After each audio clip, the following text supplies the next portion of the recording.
we live now? Yes, we are. So, ladies and gentlemen, we're live streaming now. So anything that you whisper in the corner there will be there. Morning, Robert. Welcome, hi, and welcome to this meeting of the Southland Emergency Management Group Committee. And I have an apology from Mayor Clark. Apologies. Councillor Menzies. Councillor Menzies. Chairman Horrell, if he doesn't. That's right. Nickel rang last night, so he wasn't well. So I said I didn't really want him in the room with me. Thank you.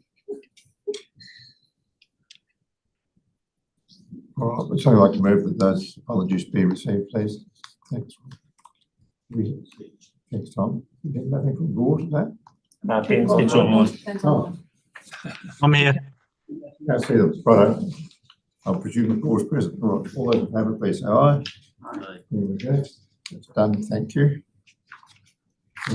Confirmation of minutes of our last meeting, which was on the 23rd of May, which if you didn't see that long ago, pretty busy time. Whether he was present at that meeting, like to move that correct record.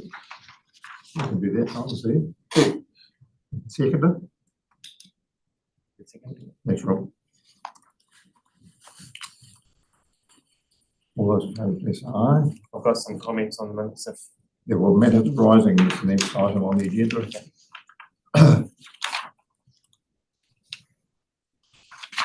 Yes, page 15.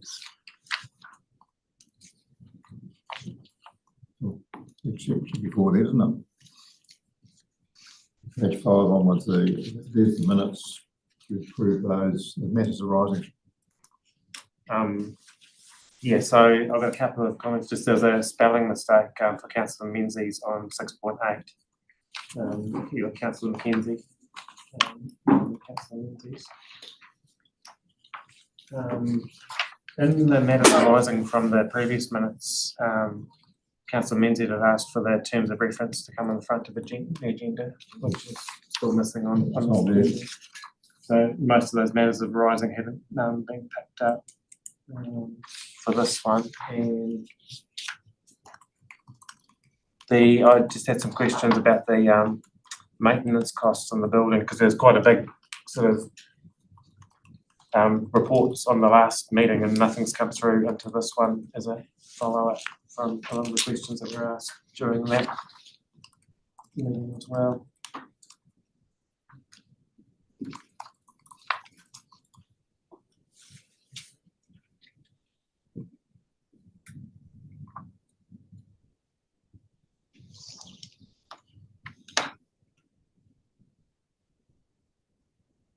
And there's a particular question which on page 9, 6.6, there's a question around the maintenance cost for the building. So if I, Yeah, so we have been following that up with Environment Southland and their team there. We have a list of all of the remediation costs that have occurred over the last 10 years. We've also been looking into the original blueprints for the building and then how that's been built as well, and just correlating that back to the evaluation reports. We have also started the remediation work on the building itself, and that is first phase is completed, and it will just be a case of getting the builders to come back and to ensure that the work that was done was completed, and so that will be hopefully followed up the next this next couple of months, and then we'll have a report for the next agenda. Because some of the other questions were like, how did it even get a building consent in the first place with those things missing, and then the maintenance costs sort of up until that date. So do we have that stuff there? Or? Not yet, we're still going through that process. the building actually belongs to Environment Southland, and the Emergency Management Group share a part of that building. No, I understood that the building was owned by Emergency Management and we used all of the building. Through you, Chair. So no, the building is owned by Environment Southland, but Emergency Management Southland, as part of the shared agreement, has occupancy, but there is other offices in there that are used by Environment Southland as well. Well, that's what I've always understood. Yeah, and in terms of Mayor's questions around the assurance work, a report was taken to KEG a couple of weeks ago, and the minutes for that are still in draft that Vibhuti and I have been reviewing. What the report said was that the remedial work previously identified was undertaken as a result of those assessments, and as a result of the work done to date, no further work had been identified because the changes to the legislation around IL4 buildings. So in terms of the response to the questions previously posed by the group, the regular maintenance work had been undertaken over the past 10 years as required. Both works, the report needs a tweak before it comes back to this group to answer all of the questions. So the KEG discussed that it needed to reflect both the assurance work, which I think was to your point about building consent, and also what specifically had been undertaken, and then that needs to be reported back to the group. So the report came to KEG. It didn't answer all of your questions. We've asked for further work to be done. It will come back to group once those other pieces have been answered. To answer your other question, it did get a building warrant fitness when it was first instituted. But the rules have changed since then, so we're trying to keep up with the changes. So there were missing screws and, yeah, I mean, I don't want to get into the technical details, but from my uneducated building inspector eye, it looked like it potentially shouldn't have got a consent based on what was in there. But it leads back to my original point from the matters arising about having the action sheet coming through to follow these things through, because we've got missing, well, not missing, but uncompleted actions from our previous meeting back in May. And then, like, I mean, especially particularly for this part of the triennium, when we're going into a whole new triennium, it gets lost, and then we don't have that tracking of these sorts of things happening. So it would be good to actually have those so all the unaddressed issues progress into future. That's a fair point. It's buried in the minutes of the meeting. Yeah, and I mean, these minutes won't be in the next meeting, so even for a new member of the committee coming on won't have any recollection of the history. No, fair enough. Through you, Chair, might I suggest we do something similar for some of our committees, the Environment Southland committees, where we have a separate paper of actions. We could do something similar for this, which would be fairly easy to. We're going to go now for questions. Yeah, absolutely. Okay, that could be included. It's a really easy way of looking back, making sure that things don't get missed. And as part of the briefing for the next incoming council and the next incoming group, we can certainly have a register of matters that are still to be. Yep. Thank you. Did we have any other questions? I think that's all from the minutes. Thank you, Mr. Chair. If you had marked those, it's good. Are there any other matters arising from the previous minutes anyone wants to discuss? No, if not, we'll move on to item 4, which is the key update.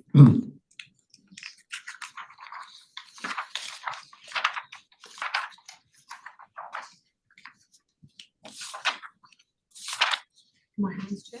If you're in your hands. You're happy for me to talk briefly. I did say this here, she's right. Sorry. So KEG met a couple of weeks ago, Chair, and present were a number of us holding delegations from our chief executive. So each of us in the district, both the City Council and myself from Environment Southland, were there as on behalf of our chief executives. The agenda was pretty big and wide-ranging. Most of the papers have been pulled forward into your agenda this morning. The only thing I was going to additionally speak to was the tsunami-related papers that came through. So we had 2 papers on tsunami mapping for Southland, and much like my comments about the building paper, there's further work to be done that the KEG asked of the EMS team, and not just the EMS team, the Environment Southland by extension as well, to help with this project. So another report will be coming through to you, which brings together the 2 that we saw at KEG. We were seeking approval to progress tsunami evacuation mapping for Southland, and Ali had done a huge amount of work on starting conversations in the private and public funding space for these pieces of work. KEG discussed that work was definitely needed, and that seeking to progress a public-private partnership model to fund how we do tsunami evacuation mapping in future. So that will be a matter for the future group to consider, but KEG had asked for some further evaluation to be undertaken to inform the next council. Other than that, Chair, there was, as I said, a number of items that are on your agenda this morning, the group plan update, and you'll see in your papers that draft consultation report that was asked by KEG. There was a couple of other reports that Ali and the team had prepared in terms of events that we've had over the last few months, 2 earthquakes and some related tsunami-related events that we've responded to. There was a briefing on the finances, which is also in your pack this morning, and the nominations for additional alternate controllers and welfare managers.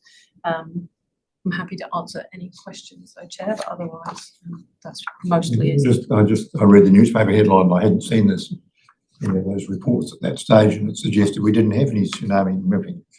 We hadn't done any planning, which is not correct at all. Just that media gave that message to the public that we weren't doing the job. Now, I know that we've been talking about tsunami for at least as long as I've been on the council, and it might be specific planning. I did suggest we keep the sirens, but it's been decided on a national basis we don't do the sirens, which people were quite happy with. I also suggested we keep paint a blue line around the escape area, the safe area at Bluff, for instance, in Riverton, but that was also discarded. So, well, on the tsunami, Mr. Chair, like we're doing spatial planning at SDC, and what we've found out is that there's no, the data that's there, there's no confidence in that, and it basically has to be redone as well. So yeah, we've got the same concerns around the work that we're trying to do at SDC. So it's quite an important piece of work from something that, you're saying that the bit in the paper isn't accurate. I'd almost say that it is based on the advice that we've got, that there isn't good quality. so specific planning is what you're saying. Well, for Southland, so I don't know. I'd be quite interested to know what the plan for that actually is, and whether that sits. I mean, it's kind of implied that it sits with EMS, but I would have thought it more sits with Environment Southland in terms of. But I would place it as quite a high priority from our end, and also from EMS's end as well, in terms of how we plan without the data. Yes, so through you, Chair, one of the key facets of the conversation was how we all have responsibilities in this space in terms of councils and EMS. There's a shared responsibility, and there's also an industry and tourist element as well. So it's very much we all need to be in this sandpit and making sure we're using the best information for all the purposes we need it for, both land use planning, but also for all the evacuation needs that we would obviously have for EMS. So that nature of tsunami mapping and flood mapping in general requires a really shared approach to how we move it forward, which was what KEG directed more information on how we could function, how we can pay for it as a collective. So it's not just sitting in one. So Nemo, we do have a national plan for tsunami. No, it's the short. But we do have messaging. So the main thing is what EMS would be involved in is alerting and evacuations. So that's what they'd be planning for. But I take your point that there isn't the data available, and that's one of the processes that Environment Southland are going through at the moment. Yes, I appreciate that there is a lot of information available. There's national mapping about tsunami risk. What we don't have is the site-specific local evacuation mapping to say where the impact will be and what that would then translate to from an evacuation perspective and from a land use planning perspective. And it's that mapping that we need for both SDC's purposes, for our evacuation purposes, and for future decision making for the City Council as well. So we talked about it a lot at KEG, both in the public part of the meeting and then again as well in the public exclusion section, when we were talking about some of the other information we need for Milford Sound. So. Yeah, well, Milford's an issue all by itself. Okay, I just note from the AF8 meetings that I've been to that the questions, almost 90% of the questions from the audiences have been about tsunami. But that's the effect, the earthquake effect that people are most concerned about. And we have had we've had recent events of large earthquakes down in Southland. That's been a repeat of earthquake events over quite a long period of time. Remember, when I was in the Gisborne in the 80s when we had a couple of big earthquakes down there. Yes. So the question I've got is timing, like when are we looking at, I mean, you're saying that it's a collective collaborative approach and talking about public-private partnership. I'm not too sure what the private part of that actually is and will be, but I'm concerned about timing, given that it's going to underpin a lot of the work that needs to be done by Ali's team, but also by our team in SDC. So do we have any idea of when things will start to progress? So through Chair, the CAG directed urgent move swiftly, and Ali's done a lot of initial conversations in that private space about how and who might be interested in co-partnering with us on this topic. Ali had also started the conversation with Environment Southland about a bid through to execs, and what CAG directed was we all would need to do the same thing. So an annual plan bid would be expected to be being pulled together for each of the councils to assist with some of this. But yeah, CAG were very aware of the urgency required and were directing us to move swiftly. So Thank you. Chair, can I ask a question? Yes, Tom. I obviously take the point that this is an accountability that we all share, we've all been part of it. When everybody gets accountability for something, there's a real risk then that, there's too much overlap, there's too much duplication of work, and alternately things don't get done at all because it falls between the gaps. So are you comfortable, if I may ask, are you comfortable that there's enough coordination between the councils already to avoid that? Or do we need to, is there something that we need to do to make sure that happens? yeah, through Chair, I think there's a couple of ways that there's good connection in our BAU space. There's good connection across the second tiers outside of the emergency management space. I connect personally very frequently with Vibuti at SDC and with Adrian and Fran at SDC, talking about our work programs and how we connect there. I think one of the really good benefits of what you've created for emergency management Southland gives us that space where we can talk about it to make sure that there's no duplication of effort and that we are clear when it comes to something as critical as this kind of risk, that we are aligned and that there's no line between us, that we know who's holding which parts and who's advancing which parts and who's holding which bits of responsibility. But I think we can always do better. So yeah, be looking forward into the next years to be thinking about how we can strengthen what we've got so far. So yeah, I think we're in pretty good nick, but I think there's more to be done. Okay, thank you. Perhaps I can observe that before we had the Emergency Management Southland group, all of the councils would have to individually do all these studies and reports and plan preparations. The advantage having within the group, so we're hopefully not doubling up on information. I can't imagine the TAs doing work on the coast stuff though. That's a bit where I'm trying to kind of work out. I mean, I'm all for the collaborative piece and working through it, but the coastal kind of area I would have thought belongs solely with ES. Yeah, so I think, Chair, one of the things that we have been working on the last wee while, and Mayor Scott pointed to the terms of reference question before, and it was in the KEG papers actually on the front page, being really clear about which of us as individual entities are responsible for what and how all of that comes together at the group and the KEG level so that everyone can see, because we traverse this topic with relation to flood risk as well. And I think that we need to be really clear about who's holding what parts of the roles and responsibilities, the liabilities and the actual action delivery parts. So that is articulated in the KEG papers in that terms of reference piece that Ali had picked up since she's been with us. And I think if we make sure it's in the front page of the group, that helps to clarify in an ongoing way who's holding which pieces. But Mayor Scott's correct in terms of the coastal elements are primarily the responsibility of ES, but as soon as you're on the landward side, that's where, and tsunamis, it hits the landward side. So making sure that we're making good decisions for land use planning moving forwards is where that piece needs to come together. So you've raised that issue before, and you're correct that we need to be careful how we conduct our business. we put it, you can't put a line, I mean, this is where I agree with Lucy, you can't put a line in the sand and say, well, that's yours and that's, we need to be working together around that. I'll try not to say the word unitary authority, but like it's, yeah, it's, but I'm still concerned that we've still got the problem out there and we've got the solution over here, and what can we do to get the two merged together quickly so that this work can be done and our spatial planning work can be done, because yeah, it's, these are the kind of foundation pieces to getting the rest of this underway. And with the tsunami, there's a risk. I mean, we've got off pretty lightly with the minuscule tsunamis that we've had from the recent earthquakes, but we don't know what tomorrow is going to bring, do we? Right. I do have further questions, Mr. Chair, on other parts of the report. The KEG report? Yeah, if I may. Yes, you may.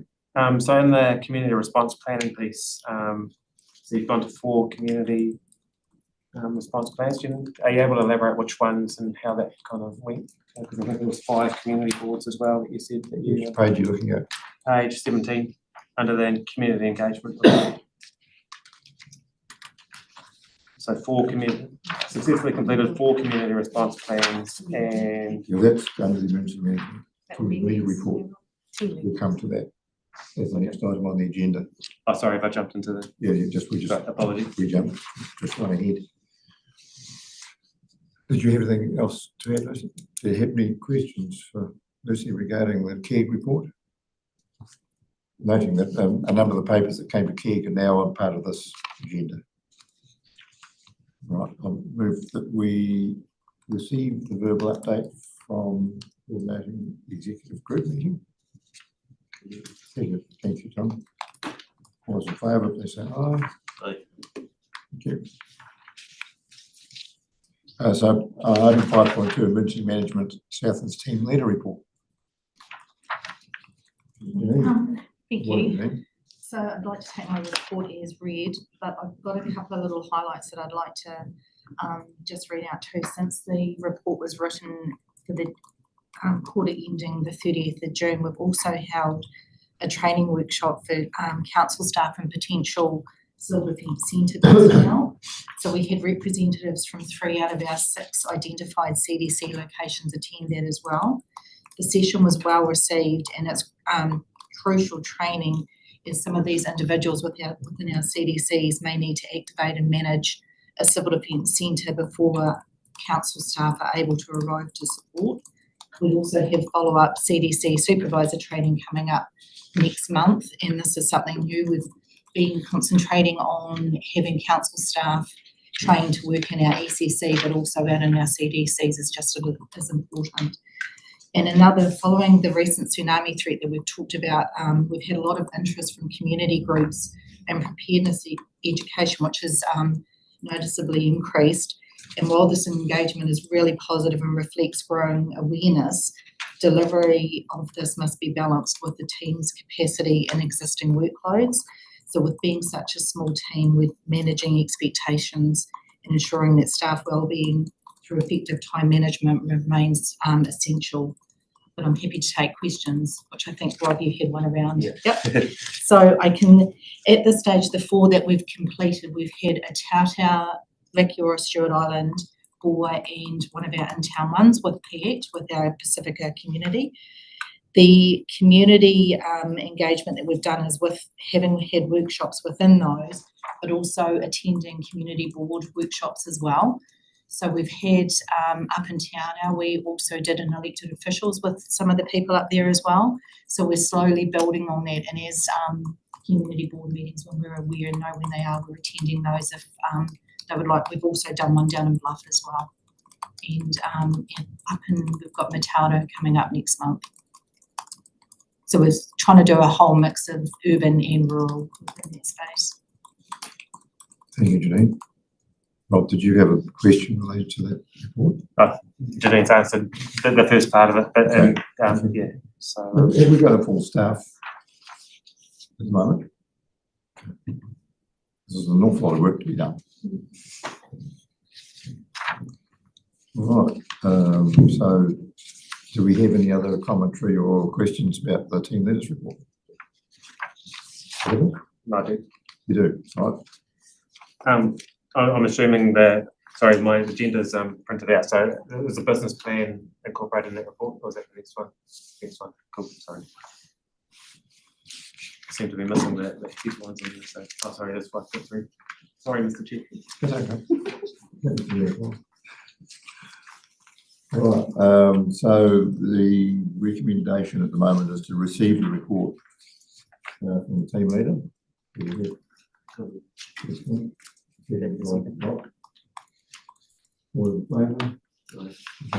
I'm presuming that Paul can hear us.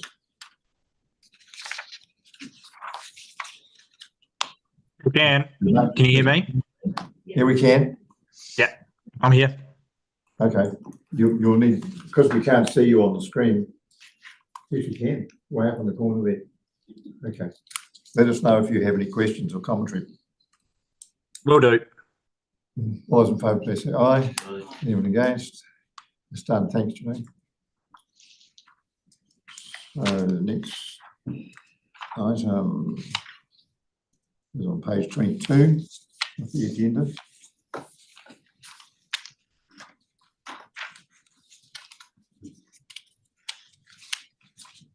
Southland Civil Fence Foundation document overview. Yes. With the foundation document overview, this is what we're working through for this financial year, sorry. So we've taken the group plan and we've applied the objectives from the group plan.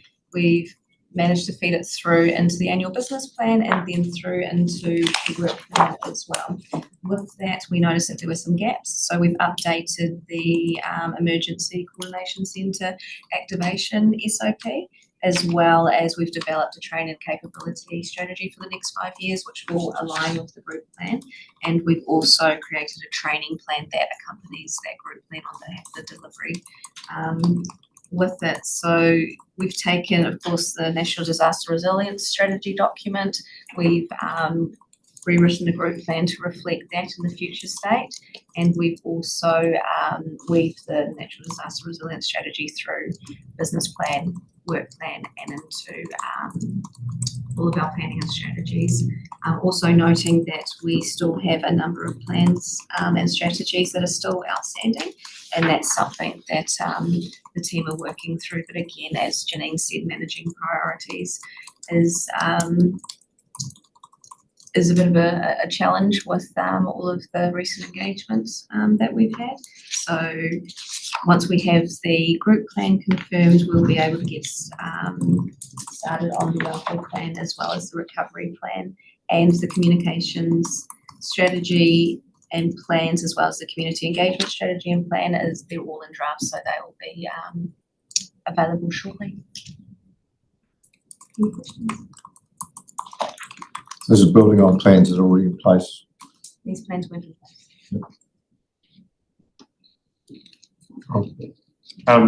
Good piece of work. It's good to see this actually coming through, and I can see a lot of work's actually fed into this. So it's yeah, I enjoyed reading it. I did have a question on page 28 around the Milford Sound Piapiatahi tsunami. Tsunamis again, but the essentially the final sentence in that is work has not progressed in 2025 due to financial constraints, which I know is accurate, but I did wonder whether we need to talk about it in that piece about NEMA's role and also our requests for central government to take an active responsibility in this space, given the size and the complexity and the costs involved in actually doing it. Rather than just sort of cutting that sentence off there, because if I'm looking at this next year or in 2 years' time, or hopefully not after an event, it's going to say, well, we didn't have any money, so we didn't do anything. And I don't think that actually reflects, like we're saying that it is important, but we're also looking for that external support. Which page was it on? 28 down the bottom. Thank you.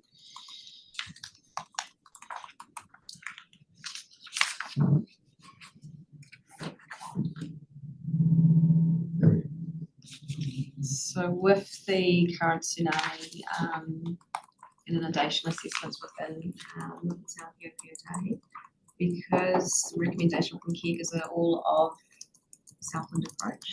We have gone back to Earth Science New Zealand to get an updated proposal on what that will look like. So there may be a bit of overlap with the inundation assessment work that's currently happening in stages 0, which is the communication piece.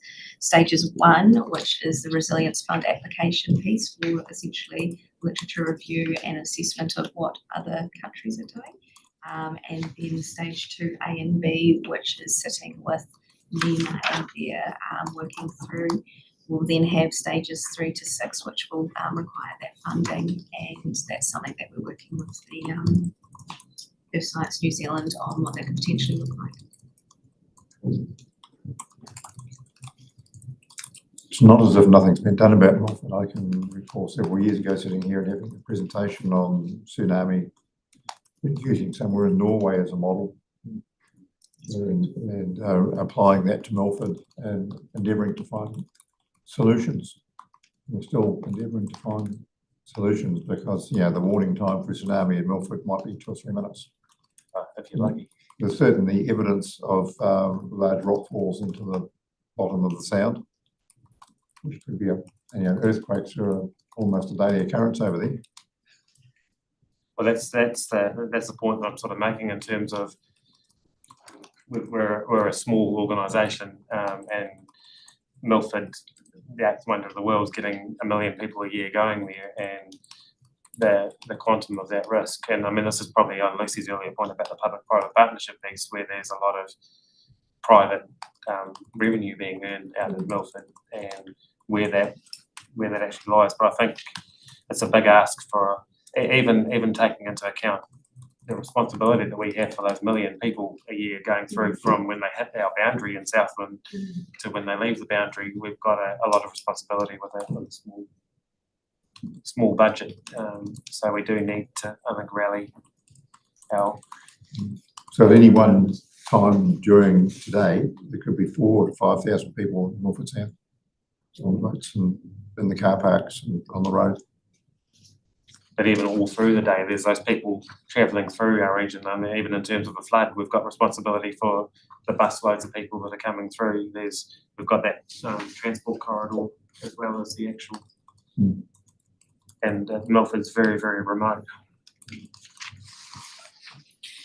Through Chair, just to reflect some of the conversations with Keg specifically on this topic, we were really keen that we have a whole of Southland view of things, and we know that we've got not the detailed level information we would need to do evacuation mapping either for Milford or for Invercargill City or for Riverton, and we need all of those things, but the how we do it and to what level of refinement needs a joined up proposal. So it was that Ali's referenced in terms of the re-look at. I think as well the note here around the actual assessment for that inundation is the next big hefty bit of technical work that needs doing, but the resilience fund money that we received this last financial year has enabled the team to start working with that communication risk part, which is a necessary first step, and the team have been working with MSTL to try and do that for a little while, and so the events over the last year or so have given us more appetite for those conversations to be being had. And the key part of that private-public partnership moving forward is that there's a lot of us who are operating in Milford. There's a lot of operators across Southland who have areas by the coast that need protecting, and they need this information. And so making sure we're setting our net pretty wide about who needs to be in this conversation was what Keg were keen for us to collectively be thinking about.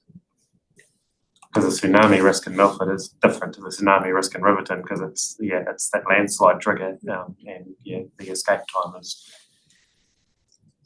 not as good. And there's not a lot of places to go to. So in terms of the multifaceted conversations we need to be having, both with people going in, the operators who are there, and people who live there or thereabouts, is slightly different than the conversations we'll be wanting to have with our coastal communities. And also feeding into the Milford opportunities work that's happening as well, when they're looking at that whole kind of set up there and how that experience is managed. There's also managing the risks around that experience and what needs to be done. If you come up with a solution, we'd be very happy to hear about it. It's very difficult area. I guess what I'm saying though, back to my original point, is that that final sentence there saying we're not progressing it because we can't afford it probably isn't the solution that, and I'm not criticising that sentence. I'm just saying we probably need to reflect a little bit more in terms of, I mean, that is a reality, but also we're pointing out the problem, but what are the solutions to address that problem? And a lot of that actually, I think, has a dependence on central government coming to the party as well. Through you, Chair. So there is a lot of work happening in this space, as Ellie will attest to, because there's a fortnightly meeting with our HRM team, DOC, and the tourist providers as well to move this forward. Yeah. So there is a bit of work going on, and as Lucy mentioned before, there is work with your sciences to try and get some funding as well. Yeah.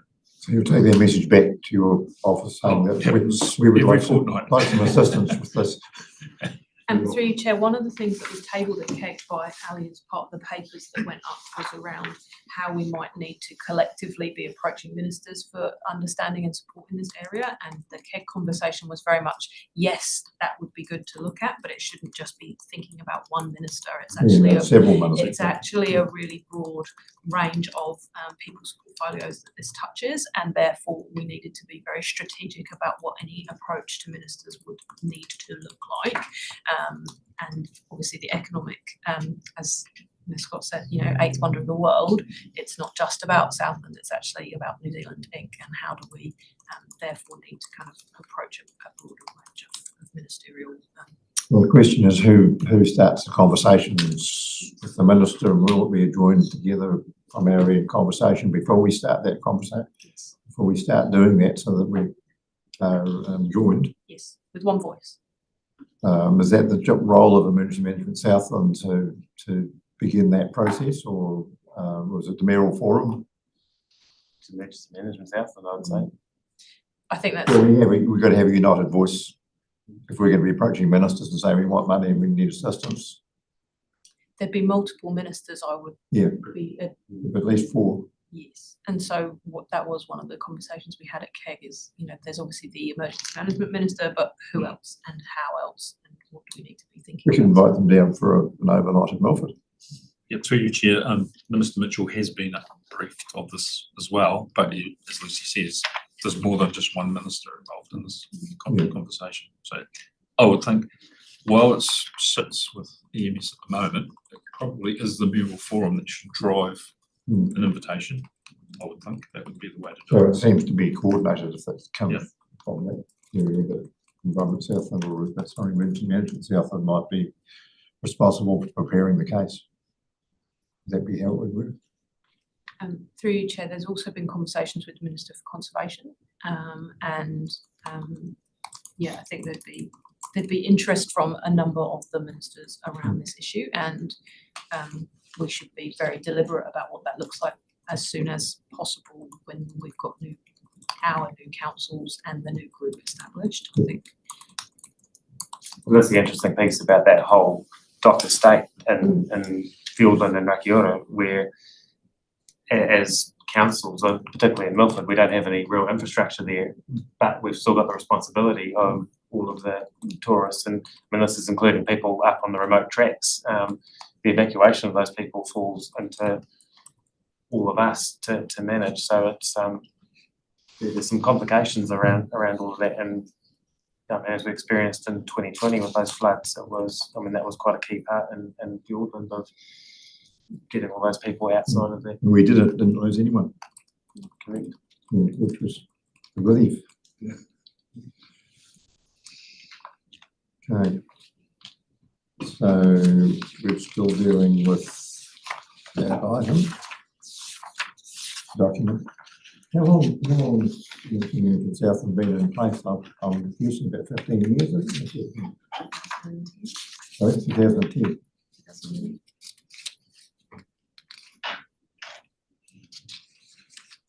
Right, can you come up? I've got more questions, assuming I'm still on the right item. So the standard operating procedure, that's still in this report. again, very good document. It's good to see this stuff coming through. And I thought, I read it through as someone that knows nothing about it and thought, could I read this and go and activate a state of emergency? And I thought it was really clear and really well written, and even that sort of matrix on there. So it's good to see this kind of stuff coming through. Some questions I had on it. On page 35 and number 4 in the training and reference, designed to hold EMS and councils accountable to ensure that resourcing is sufficient. Just interested in the comment about ensuring that people are accountable. Is that seen as an issue at the moment, that accountability isn't there, or is that just an overarching? The other question I had was, There is a shortage in representation from the various councils at one stage, but I think that's been corrected now.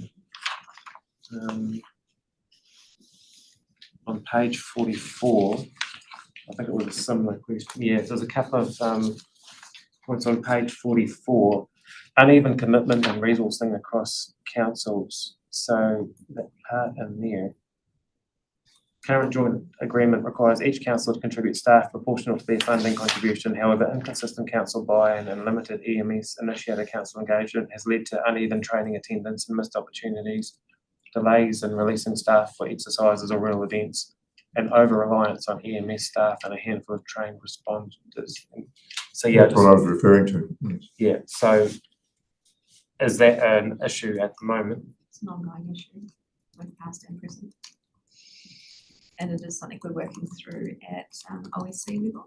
And so we've got, we are coming up with some solutions around that, and with our new training strategy and training plan, we are hoping that we'll be addressing a lot of those issues at that level. So what I was thinking, like, because there's that one in that public and political expectations, and like I noted the comment, elected members and media scrutiny are increasing, particularly following the coroner inquest and that kind of thing. So that's obviously taken from a national kind of scale. But with those two kind of pieces, I did wonder whether, if you're seeing them as a really big risk or a threat, for want of a better word, is that something that needs to feed into the reporting back to make sure that we're all managing it properly? Because I mean, if you're seeing that your ability to do the job is getting undermined by either one of those two things, and I would have thought that would be a regular report coming through this layer to make sure that that's actually being managed properly, so that we can, because it stuck out to me as being, yeah, it's quite strongly worded, but probably quite rightly so if that's how you're feeling. Yes. Chair, I'd just say, I think one of the things we've been improving over the last wee while in terms of the reporting has been, you get a report with kind of training numbers and, you know, the status update that Janine's put together. But I think what you're asking, and tell me if I'm wrong, but I think what you're asking is a risk lens in terms of both of those pieces of kind of political expectation, media scrutiny, and the training, which we could pick up in a couple of different ways. But as Ali said, the operating subcommittee is now kind of humming. We're getting tier 2s from each of the councils represented there and taking actions back to their organisations, connecting in with their HR and people and capability teams. But we can definitely do a specific risk reporting element of that, and start kind of tracking these sorts of things as we move forwards into the next triennium. Yeah, you've hit that bang on, because one of my frustrations with like this committee over the last 3 years is we haven't had the opportunity in this governance group to actually be strategic and actually govern. And even today, every single report on this agenda is a receiving the report. And you've touched on a lot of what KEG's doing, and I've said this a couple of times, it's almost the wrong way around at the moment in terms of a whole lot of stuff's going to KEG, potentially in that governance kind of strategic direction, and then it's coming to us to rubber stamp. Whereas I see we need to start flipping it around a little bit, and it'll be quite nice around this table to do some of that more governance strategic direction setting, which then goes to KEG to implement. And it's good to hear that operational subcommittee is going well, but we don't get any oversight or awareness of what's actually happening coming through. And I have a look at that group plan, which actually summarises how everything should be running. And it kind of describes it how I've just described it, but it's not getting mirrored in reality. And that operational subcommittee actually comes out from this committee but there's no real link between it. It just kind of, it's siloed and it's doing all this good work, but we don't know what that is. So yeah, I just think in terms of how these meetings are structured going forward, so it'd be good to get into that strategic level where we can actually drive a lot of that stuff, particularly around my earlier question with the community board piece, all of that, where we can feed into and help to support from that response level without getting into the weeds of how you actually do your stuff on the ground, because that's your area to do it. But actually that higher level strategic planning piece, I think it's been missing. So I liked what I read in the group plan in terms of how it should be structured, but I think we just need to get there in reality. And I think, I agree with you 100%. I think But through, that's in our hands. Well, it won't be in mine because I won't be here. It's in the hands of this committee group to actually make that happen. and Chair, I think don't underestimate the power of the group plan. Like, that's your group plan and it is our strategic document, and you having your fingers in that pie and making it yours means that the strategic view for us moving forwards beyond this, it gives us that certainty, and so we can build the meetings and the good structures and the reporting lines now, or we can adapt them and shift them and improve them where they need to be improved. I think on the operating subcommittee, they report through to the KEG and then the KEG reports to you. And so how we do that moving forward in a more visible way, so there's that upwards and downwards, always key for those conversations.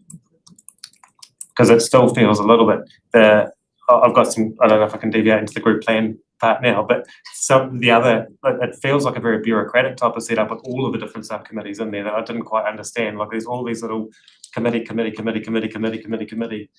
KEG and us, and I think I said this at the last meeting, there isn't a good collaborative connection between how all of those different parts go together, and I do wonder, do we need those other committees, or and if so, how do we tie it all together a lot better?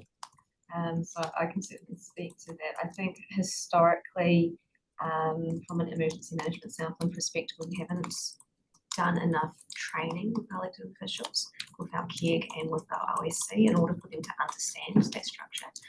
And you're right, with the new group plan, it does set it out in there.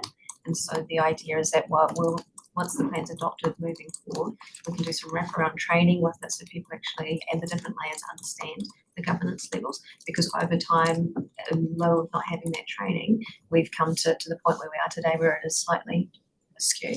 So yeah, moving forward with that group plan will be the perfect foundation in order for us to develop. Thank you. Rob, did you have any other matters for I that? feel like I'm talking too much No, today. no, well, somebody's going to ask the questions. No, I think that's everything that I did in that one. Thank you. Thank you. So the recommendations that we received that report. Happy to move. Thank you, Rob. That's fine. All those in favour? Aye.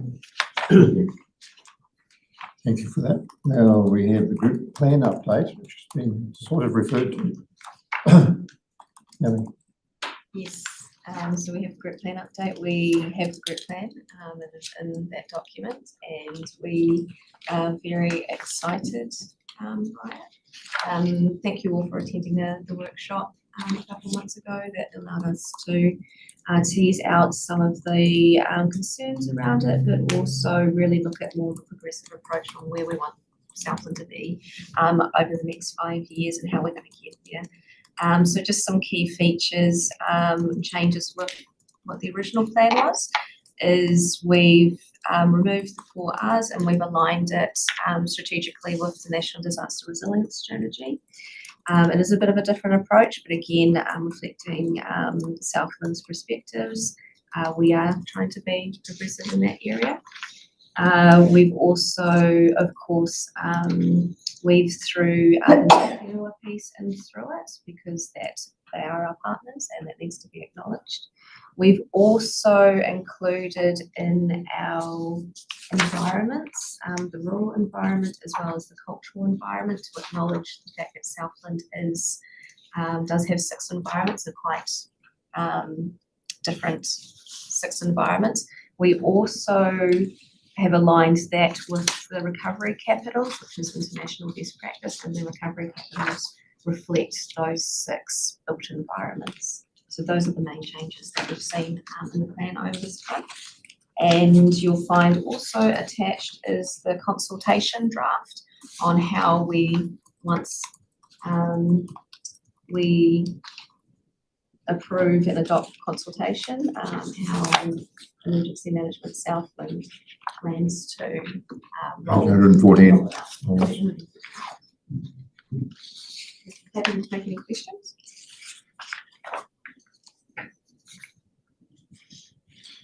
Just observe that these papers here represent a considerable amount of work on behalf of the team over there at emergency management. So thank you for that. They don't just come together in 5 minutes. Right, so the group plan update is the current topic. Just a comment and just acknowledging that work as well. So I've seen how long this has kind of gone on, and I think it's a good plan. And then just, I think, echoing my previous comments, you can have a really good plan, but it needs to be relevant and it needs to actually apply all the way through. And when you look at the size of Southland and what happens when it does hit the fan, we need to be able to get out there and actually action. I think that's where the links into our communities and those community response plans, and that's the part, touching on my earlier comment, where I want to start getting more strategic at this level to make sure that when it does, because a community isn't going to go and pick this up when the river's banging on their door and going, well, what do I need to do? So I think it's really important that we do actually echo that all out and know, I want to have that confidence that any part of the Southland region is going to be able to do what needs to happen and be supported adequately wherever EMS may be supporting them from, because we can't necessarily, I mean, there might be connections there, but and everything else that we've sort of seen and we're preparing for, but I think getting that reality on the ground so that when we are needed, it just all seamlessly happens. So yeah, but I think this is a good framework, and yeah, just acknowledging the good work that's gone in, but I think we've got some more work to do now to actually get this reflected on the ground.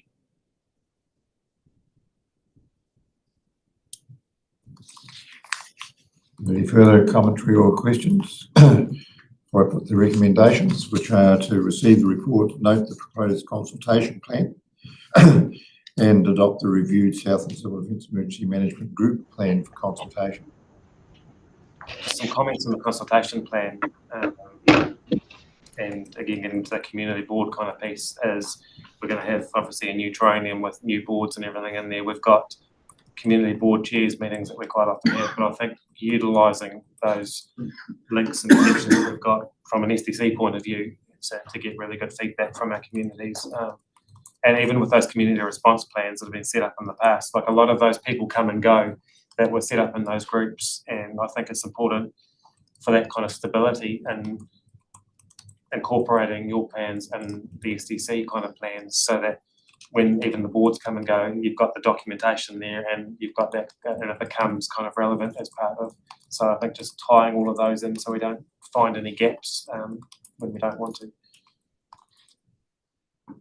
And happy to help do any links and the likes as well. So there'll be at least 2 new faces around this table after the elections, I'd predict. So you probably have to go through all that over again. Just really quickly on the induction. So one of the things that the OSC has been doing, and Ali and the CAG have endorsed, is the need for all of us to be proactively into everybody's induction processes for the new councils. So there'll be a short briefing very early in the new council triennium for a briefing from EMS and with OSC members, is what we've been talking about, to say this is what EMS does, this is what will happen if there's a thing. We'll be back and talk to you in more detail. So very quickly in the beginning of the new triennium, just to get a very high level, this is what you need to know right now, and we'll be back with more detailed training for the elected officials as well as for the community boards, etc. moving forward.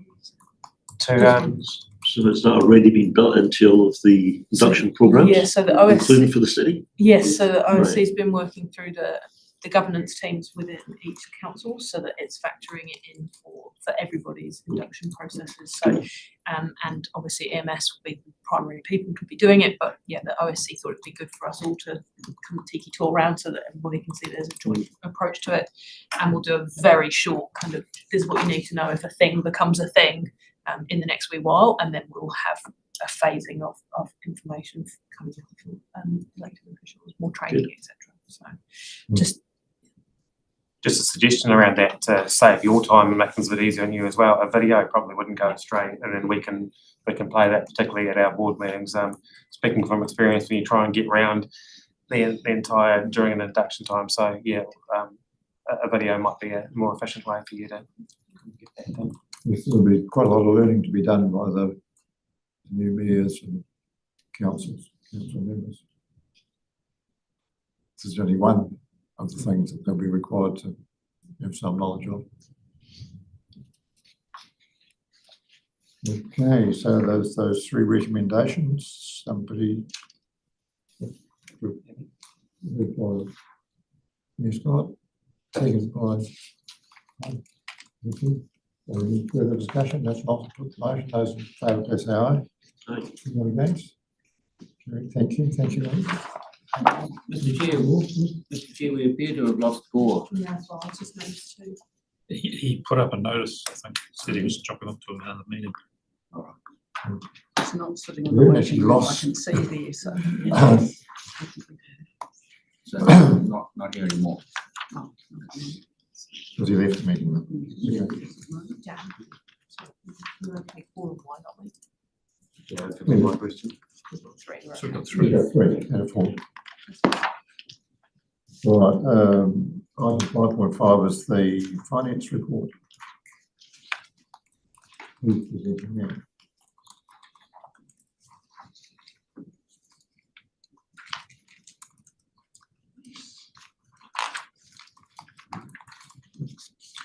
Heard by you. So it's you're going to have to present it now. Excellent. So we have been going through obviously last year's finances and then comparing them to actuals. Also currently working through some of the forecasting, which is why we are waiting on for the business plan to be signed off and the annual report to be signed off. Just ensuring that these figures are in fact correct. And what we have found is that, to Ms. Scott's point from the last couple of meetings, was around the CPI increase in the depreciation. That was a spelling error. It was related to the line item above that. And it's the way that it had read and the way that it had fed through. So after a bit of thinking, we figured that that's where that had come from. So apologies for that confusion. As you can see, we have a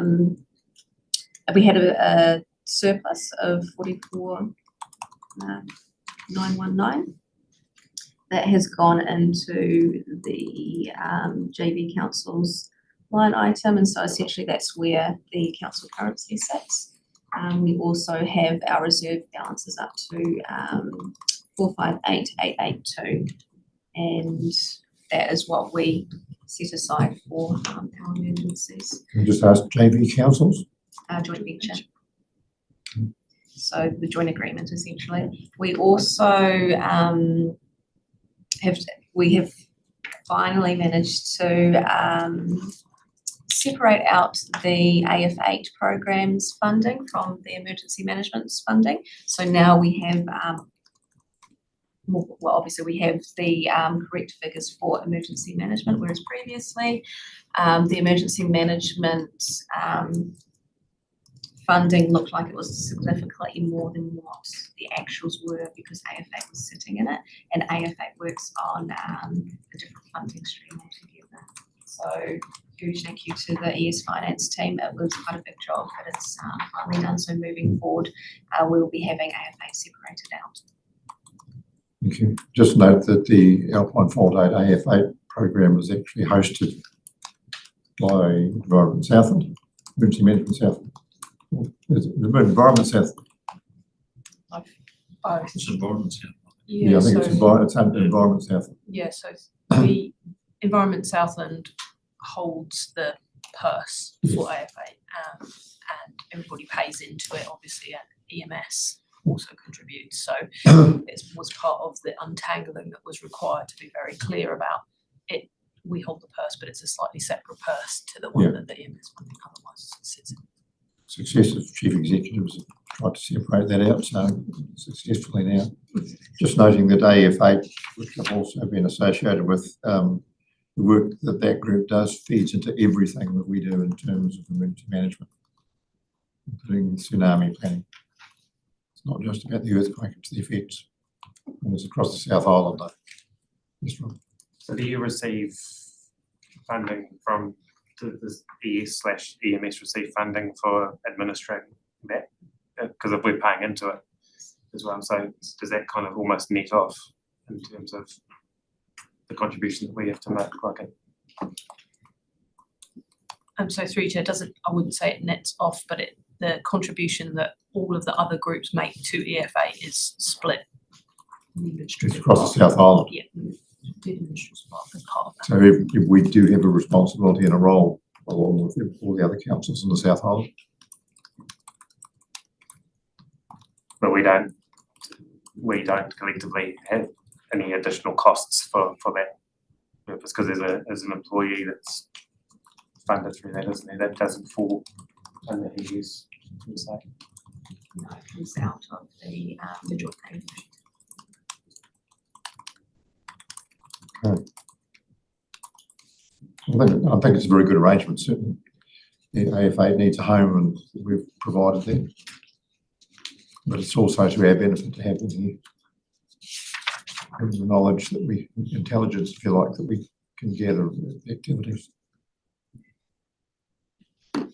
Right, so that was the finance report. Does anyone have any questions or commentary regarding that? If not, One question on the Environment Southland support costs, if that at some stages could be broken down into what sort of makes that up, that would be helpful. we can do that.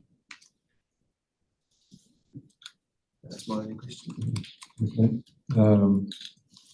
So I'll move that we receive the report, the finance report as tabled. Seconded by Tom. No further discussion. Put the motion. Those in favour, please say aye. Any against? Carried. Thank you. The Martha and Emergency Management Facilitators report from Angie. You're on. Thank you. Okay. Yeah, look, I'll take the report as read and noting that I think from the date I had to get this in, we've had a few pushbacks. So some of this, I could probably add a lot more to it, but yeah, it's been a busy quarter. As I mentioned, there are a lot of work put into the emergency bill discussion, worked alongside the three public secretary Tako, and we put in a joint submission on that, also into the group plan and the flood impact-based warning system things, continuation of Marae and Runaka operational response planning, which they all are doing things in their own way that make sense to them and their communities and their whānau and where they sit. But we've got some emergency management groups going on, and we've got planning across the board. And yes, I'll take the report as read. I as Mayor Scott said before, I wholeheartedly agree with the need of the group plan to be relevant and apply all the way through, and that's also why my report is set out in this way, because it's relevant to the old group plan, and obviously as it changes I intend to keep that going. So probably best if I just take any questions, if there's anything specific you want me to speak to. Well, thank you for your input to the work that we've been doing since your appointment. Appreciate it.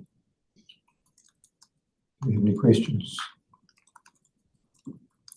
No questions. Must be a very good report. So the recommendation is we receive the Manawatu report. We're all in favour? Aye. Aye. Thank you. So The AF8, Year 9 report is the next item. Ellie was going to speak to that.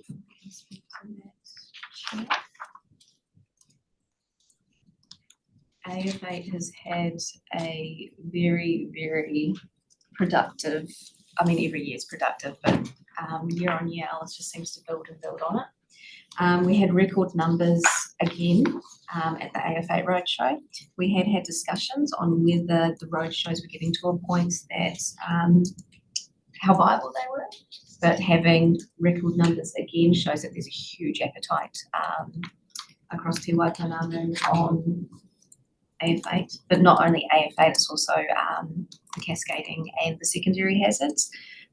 From a strategic perspective, we've been having some workshops, and the steering group have been meeting in order to discuss the next approach, and hoping to have that finalised shortly. We have the AF8 Safer Framework, Safer Forum coming up in a couple of weeks, and we'll be building on the foundation that we've done in the last Year 9, so building on Year 10, and looking at the future plan for that as well.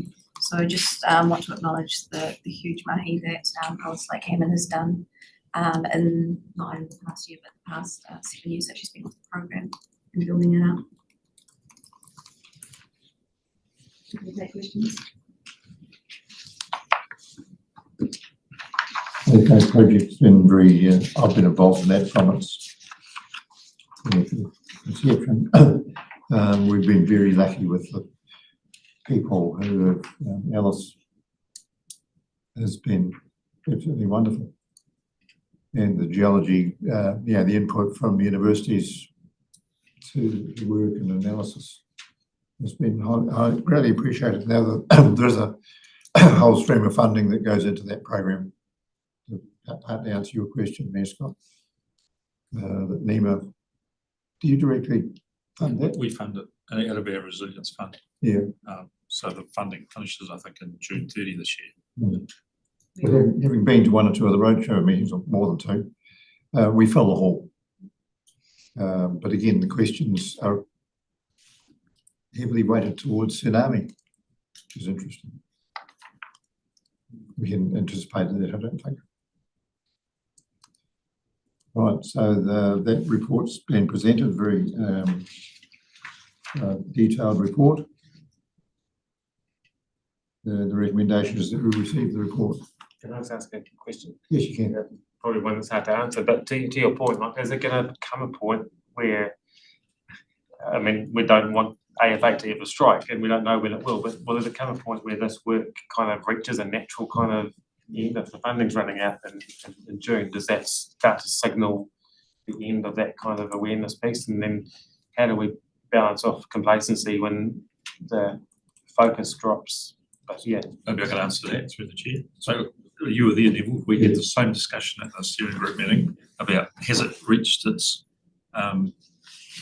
zenith, probably, and the strategy that Ali was talking about is what it looks like going forward in the next 3, 5, 10 years. And maybe it's a change in focus. It's not response. It's more resilience and recovery.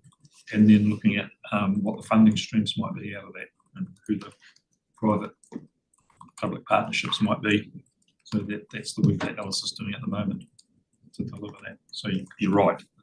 I've raised that question at successive meetings. Yeah. Have we reached a plateau? Have we got anything new to offer? Well, the numbers of people coming along is increasing. Yeah. And the reach within the communities is increasing. So I'm certainly satisfied that the program and it should be continuing. But then where does that funding come? Because if the government stops funding it, then who funds it next? Will have to be reviewed in that case. Yeah, that's exactly what the strategy is looking at, is where are the funding streams going to come from? If we change the focus from response into resilience and recovery, it's natural, like in National Hazards Corporation Commission, their funding. So there's all those sort of things. The science bodies as well. So it's identifying those. I think it would be a brave government or council that said we're not going to fund that program anymore. And after the earthquake, perhaps. You want to do then? We have the next item on the agenda, so I'll put the motion over to those in favour of Sour. Report. And we have nominations for alternate group controllers. Page 154. So as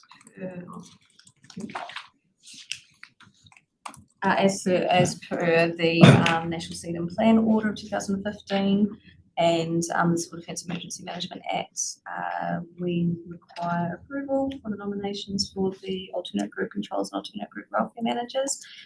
Going through previous Keegan Joint Committee reports, realised that the alternate group welfare managers had not gone through in a number of years. So we have put forward our nominations for the alternate group welfare managers, which is why there's a number there. And we've also appointed some alternate group controllers, that being Sam Roster-Steed and Vibhuti Chopra,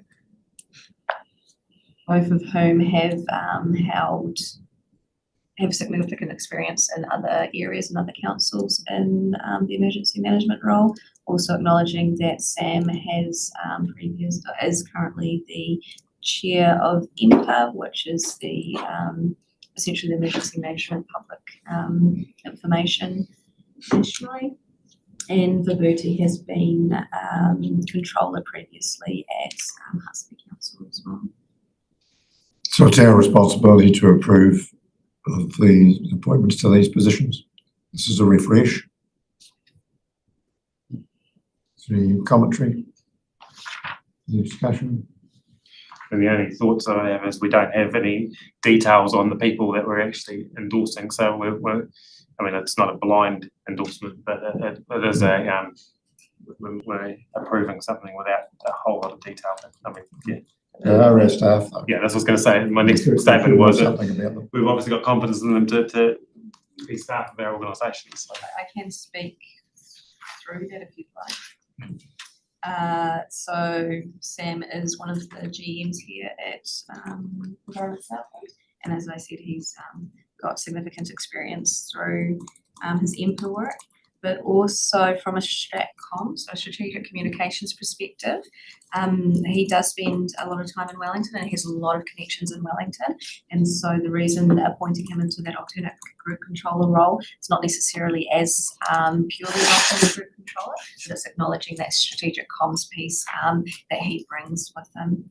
Of course, Vibhuti is one of the GMs at SDC, and you can probably speak more to that than I can. And she's also part of OSC and has quite a lot of experience through Husby Council and her role through there. So those are the alternate group controllers. With the alternate group welfare managers, all four of those lovely ladies have been significantly involved since 2020. In various roles within the welfare function.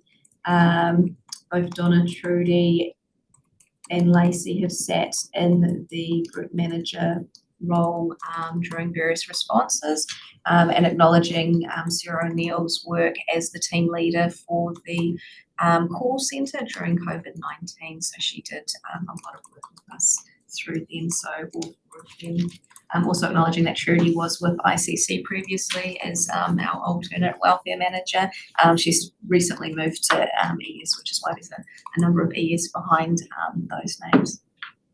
Through the chair, I'd support the Mayor's recommendation about when they brought forward, they actually do need to have some background. And I think I raised that at the KEG as well, because our director is asking the same things. He's saying who is a suitably qualified person, and you do need to know that before you can approve.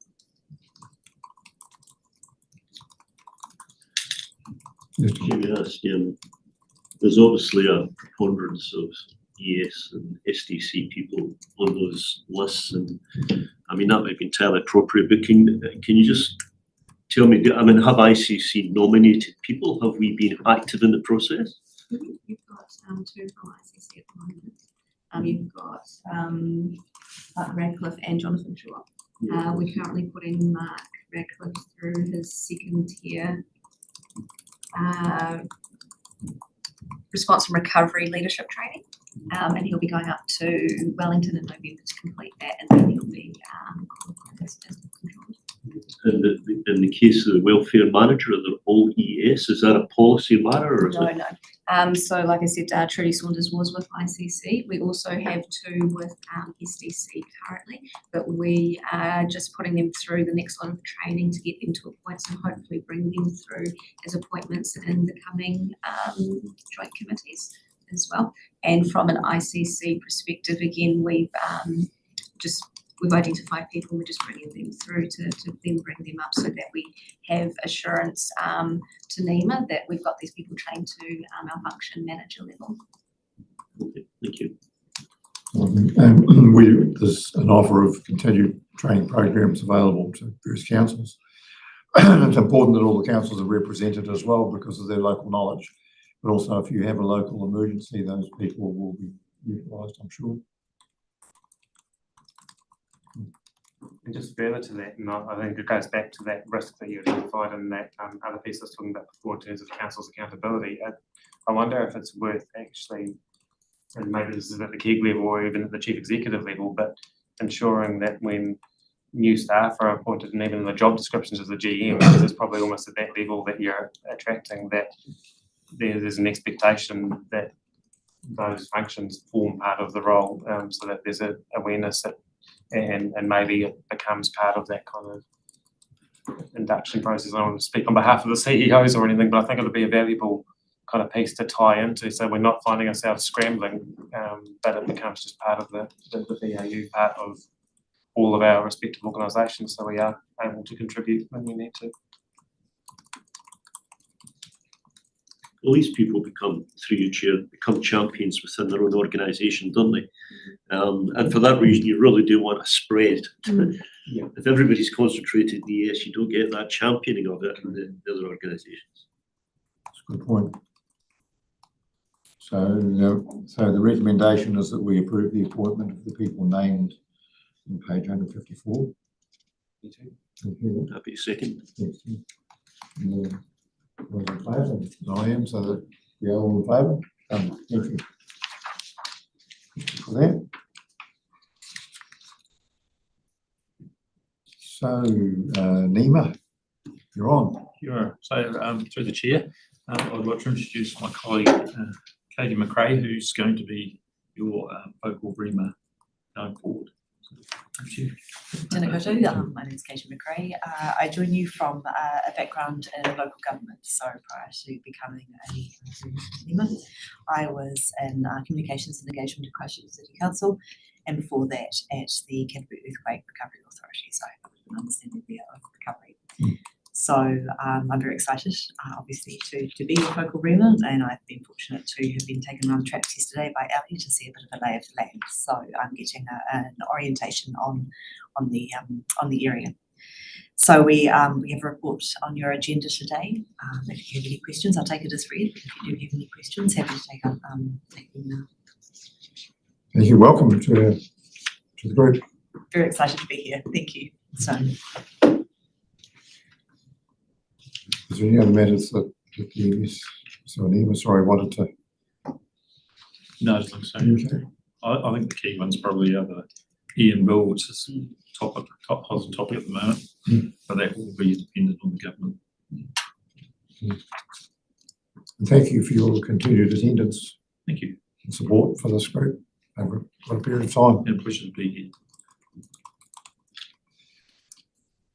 All right, so it says that we. What the red writing is that? I'll move that we receive the report from NEMA and thank them for their continued support to us. Seconded by Scott. Right. Thank you. So that completes the public part of our meeting. So public excluded business is the confirmation of the public excluded minutes from a previous meeting on the 23rd of May. and the civil defence emergency management insurance update. So the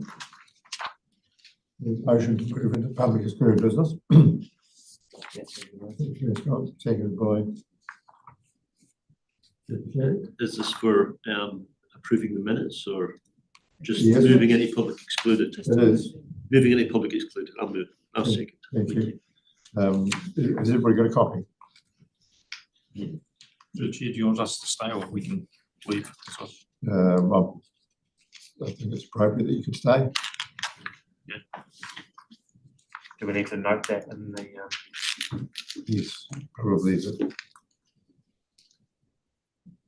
yeah, we'll do that. I will add it to the resolution. Okay, thank you.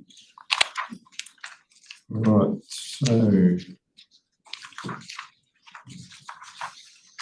let's do business 23rd of May, Milford Sound landslide induced